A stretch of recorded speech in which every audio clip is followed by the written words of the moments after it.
जय हिंद दोस्तों, वंदे मातरम। अब वक्त आ चुका है उन तमाम फैसलों को पलटने का जो या तो मोदी के विरोध में लिए गए या फिर भारतीय जनता पार्टी की सरकार के द्वारा संसद में पारित किए गए थे वो कानून, लेकिन सुप्रीम कोर्ट ने उन्हें पूरी तरीके से असंवैधानिक करार दे दिया। किसी सरकार को जब जनता चुनती है और फिर वो सरकार संसद के पटल पर बहस करके एक बिल को पारित करती है, एक कानून लेकर के आती है और आखिरी समय में सुप्रीम कोर्ट में बैठे कुछ जयचंद उसे असंवैधानिक करार देकर के सरकार की विफलता गिनवाने लगते हैं। लेकिन अब वक्त आ चुका है कि इन तमाम फैसलों को पलटा जाए जो फैसले मोदी के विरोध में, एनडीए की सरकार के विरोध में लिए गए थे, एक खास पॉलिटिकल पार्टी के एजेंडे को आगे बढ़ाते हुए। जी हां, मैं बात कर रहा हूं एनजेएसी की, यानी कि नेशनल जुडिशियल अपॉइंटमेंट कमीशन, जिसको बेदखल करके 5 जजों की संवैधानिक पीठ ने जो है दोबारा से कॉलेजियम की एक करप्ट जो संस्था है उसको थोप दिया गया था, एक करप्ट सिस्टम को थोप दिया गया था। और जब मैं कॉलेजियम को करप्ट कह रहा हूं तो इसमें मेरी तरफ से कुछ नहीं कहा जा रहा। यह अब जग जाहिर हो चुका है कि कैसे कॉलेजियम का हथियार बना करके हमारी न्याय व्यवस्था में गंद फैलाने का काम किया जा रहा है। इसलिए अब उन तमाम फैसलों को पलटने का वक्त आ चुका है जो मोदी के विरोध में, एनडीए की सरकार के विरोध में जानबूझकर के लिए गए। एनजेएससी को लागू करने का फिर से वक्त आ चुका है और जो मौजूदा chief justice of India Suryakant हैं, उन्होंने आते ही ताबड़तोड़ बैटिंग शुरू कर दी है। उन्होंने आते ही उन तमाम फैसलों को अब आड़े हाथों लेना शुरू कर दिया है जिन फैसलों के पीछे दरअसल राजनीतिक बू आती है। चाहे बीआर गवई साहब मोदी सरकार के खिलाफ में अपनी मोदी विरोधी छवि छोड़ करके गए हों, उनसे पहले जो पूर्व chief justice of India D Y Chandrachud हैं, उनका नाम ले लीजिए। और अगर हम स्पेसिफिकली एनजेएससी की बात करें तो साल 2015 में सुप्रीम कोर्ट की 5 सदस्यीय पीठ ने यह फैसला लिया था, जिसमें 4 सदस्य जो थे वो एक मत थे कि एनजेएससी को हटाना चाहिए, कॉलेजियम सिस्टम को ही फिर से लागू करना चाहिए। लेकिन उसमें एक जज साहब ऐसे भी थे जो इस बात पर जोर दे रहे थे कि कॉलेजियम में लाखों खामियां हैं, कॉलेजियम में सुधार की जरूरत है, एनजेएससी को लागू करने की जरूरत है। यह बिल दोस्तों मोदी सरकार की तरफ से लेकर के आया गया था, संसद में बड़े पैमाने पर बहस चली थी इसे लेकर के, लेकिन सुप्रीम कोर्ट में बैठे कुछ जयचंदों ने इसे एक झटके में असंवैधानिक करार दे दिया कि सरकार न्यायिक व्यवस्था में घुसपैठ करना चाहती है। लेकिन उस कॉलेजियम सिस्टम का क्या, जिसमें बड़े पैमाने पर भाई भतीजावाद, करप्शन के गंभीर आरोप लग रहे हैं, कोई भी अकाउंटेबिलिटी या फिर रिस्पॉन्सिबिलिटी किसी के लिए तय नहीं की जा रही है। चलिए अब आते हैं ताजा अपडेट पर कि कैसे अब एनजेएससी को लागू करने की जो पहल है वो शुरू हो चुकी है।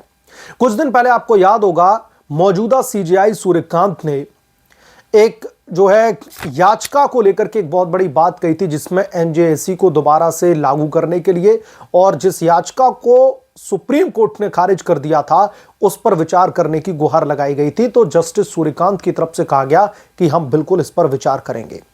उसके बाद में राजनीतिक गलियारों में यह चर्चा शुरू हो जाती है कि अब क्या कॉलेजियम का अंत होने वाला है, और अब फिर से इस बाबत सुप्रीम कोर्ट में कुछ और याचिकाएं दाखिल कर दी गई हैं, जिसमें कॉलेजियम सिस्टम पर सवाल खड़े करते हुए एनजेएससी की व्यवस्था को लागू करने की बात कही जा रही है। नेशनल जुडिशियल अपॉइंटमेंट कमीशन एक ऐसी व्यवस्था है जो हमारी न्यायिक व्यवस्था जिस तरीके से अब चरमरा रही है, जिस तरीके से उस पर करप्शन के गंभीर आरोप लग रहे हैं, मैं यहां पर कॉलेजियम की बात कर रहा हूं, उसको रिप्लेस करके और इस व्यवस्था को लागू करके थोड़ी सी ट्रांसपेरेंसी इसमें लाई जाए, ताकि देश की जनता का जो भरोसा है हमारी उच्च अदालत पर वो बना रहे। और इसीलिए अब कुछ और याचिकाएं दाखिल करके सीजेआई सूर्यकांत से मांग की जाए कि इस मामले को ज्यादा दिनों तक लटकाना लोकतांत्रिक व्यवस्था के लिए ठीक नहीं है। गुहार लगाई गई है सीजेआई सूर्यकांत साहब से कि साहब जल्द से जल्द इस मामले पर सुनवाई करके कॉलेजियम सिस्टम को खत्म करके एनजेएससी की व्यवस्था को लागू किया जाए। इतना ही नहीं दोस्तों, जिन जजों ने एनजेएससी को खत्म करने का फैसला लिया था वो तक इस बात से सहमत थे कि कॉलेजियम में लाखों कमियां हैं, कॉलेजियम को हमें सुधारने की जरूरत है। इसके साथ में हमें बहुत सारे चेंजेस लेकर के आने की जरूरत है। तो जब जो संवैधानिक पीठ थी, जो एनजेएसी को हटाने की बात करती है, हटाने का फैसला लेती है, कॉलेजियम को फिर से लागू करने की बात करती है, तो फिर उनके जहन में जब यह बात है कि कॉलेजियम में इतनी सारी खामियां हैं, तो फिर क्यों एनजेएसी को हटाया गया? क्यों नहीं उस व्यवस्था को लागू करके हमारी जो न्याय व्यवस्था है उसको मजबूत करने का काम किया गया? ये बहुत सारे सवाल उठ खड़े होते हैं जब संवैधानिक पद पर बैठे कुछ जयचंद हमारे संसद के पटल पर पारित किए गए संवैधानिक तरीके से कानून को एक झटके में असंवैधानिक करार दे देते हैं। मैं तो मौजूदा जो सीजेआई हैं उनसे पहले जो बीआर गवई साहब थे, मैं उनका एक आपको जीता जागता एक उदाहरण बता सकता हूं। बड़ी मुश्किल से प्रधानमंत्री नरेंद्र मोदी की सरकार ने संसद के पटल पर बहस करके ट्रिब्यूनल बिल लेकर के आए थे और कुछ लोग जाकर के सुप्रीम कोर्ट में इसका विरोध करने लगते हैं। कुछ लोगों को ऐसा लगने लगता है कि सरकार इस ट्रिब्यूनल के जरिए कहीं ना कहीं कुछ ऐसे मामलों में घुसपैठ करने की कोशिश कर रही है जिसमें सरकार की दखलंदाजी ठीक नहीं है। और जाते जाते बीआर गवई साहब, पहले तो उन्होंने इस मामले पर जब सुनवाई चलती रही तो बार बार जो एडिशनल सॉलिसिटर जनरल हैं उन्हें आड़े हाथों लिया, सरकार को फटकार लगाने की कोशिश की और जाते जाते एक झटके में उस बिल को असंवैधानिक करार दे देते हैं, जिस बिल पर संसद में बहस होकर के ठप्पा लगा था, जिस बिल को जनता के द्वारा चुनी गई सरकार के द्वारा लेकर के आया गया था।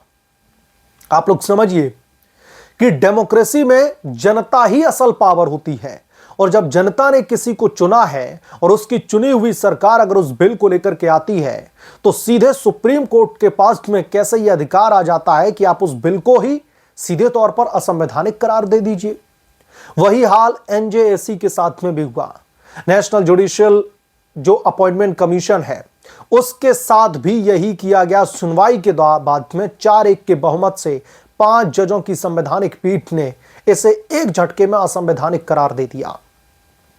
सरकार की उन तमाम महीनों की मेहनत पर पानी फेर दिया गया।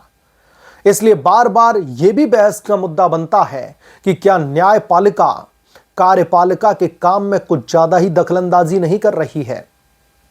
संसद में पारित किया गया कानून बाकायदा एक उसका प्रोसीजर होता है। लोकसभा राज्यसभा हर जगह उसको पारित किया जाता है, उस पर बहस होती है, उस पर वोटिंग होती है, एक प्रॉपर प्रोसीजर होता है जिसको गो थ्रू करना पड़ता है किसी भी बिल को।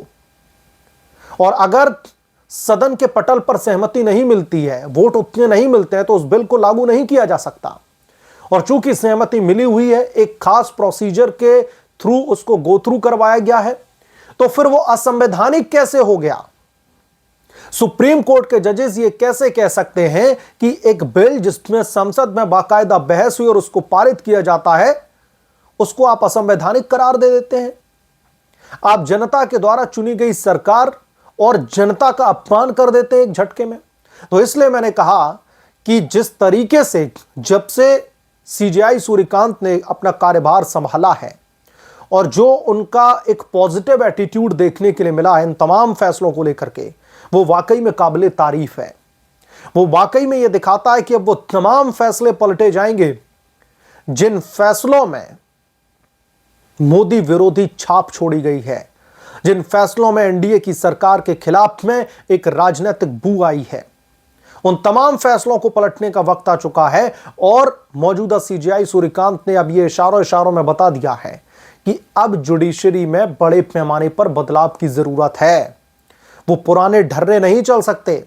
जैसे कि एक सूर्यकांत साहब ने एक ऐसा फैसला दिया जिससे कपिल सिब्बल, अभिषेक मनु सिंघवी जैसे जो बड़े बड़े महंगे वकील हैं, कहीं ना कहीं उनकी दुकान पे ताला लगाने का काम कर दिया कि कोई भी कभी भी आया मुंह उठा करके उन्होंने जो है ओरल मेंशनिंग करी सुप्रीम कोर्ट के पटल पर और अगले ही दिन उनको सुनवाई के लिए तारीख मिल जाती है। लेकिन एक मिडिल क्लास का आदमी जिसको हियरिंग के लिए एक डेट तक नहीं मिल रही, उसके जो केस की फाइल है वो इतने नीचे दबी रहती है कि इंसान बूढ़ा हो जाता है अपने केस की सुनवाई के लिए तारीख का इंतजार करते करते।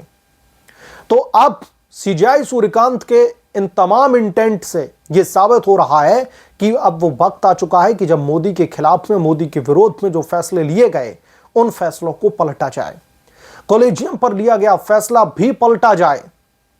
और इसलिए अब और तमाम याचिकाएं दाखिल की गई और अब यह देखना दिलचस्प होगा कि सीजेआई सूर्यकांत की तरफ से इन तमाम याचिकाओं पर क्या सुनवाई होती है।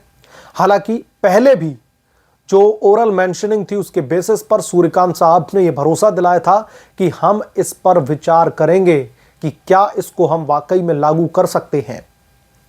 और कॉलेजियम सिस्टम पर जिस तरीके से गंभीर आरोप लगे हैं, करप्शन के आरोप, भाई भतीजावाद के आरोप, अकाउंटेबिलिटी कोई लेने के लिए तैयार नहीं है, रिस्पॉन्सिबिलिटी किसी की नहीं दिख रही वहां पर, नाम को ठुकरा दिया, नाम को सिलेक्ट कर दिया, किसी से कोई जवाबदेही नहीं है। तो ऐसी व्यवस्था जिसमें ट्रांसपेरेंसी की यानी कि पारदर्शिता की इतनी ज्यादा कमी है, उस व्यवस्था को हम न्याय व्यवस्था में कैसे रख सकते हैं? न्याय व्यवस्था में कैसे लोगों का भरोसा नहीं डगमगाएगा? इन तमाम चीजों पर अब विचार करने का समय आ चुका है दोस्तों। और आप लोग भी अपनी राय हमें कमेंट करके जरूर बताएं कि क्या अब मोदी के खिलाफ में लिए गए तमाम फैसलों को पलटने का वक्त नहीं आ चुका है? जो भी आपकी राय है हमें कमेंट करके जरूर बताएं। जल्द मिलूंगा किसी दूसरे बड़े अपडेट के साथ में, तब तक के लिए धन्यवाद। अगर आप लोग चैनल पर नए हैं तो प्लीज चैनल को सब्सक्राइब कर लें और साइड बने बेल आइकन को जरूर प्रेस कर लें ताकि जब भी मैं कोई बड़ी खबर लेकर के आऊं तो इसकी जानकारी सबसे पहले आपको मिले।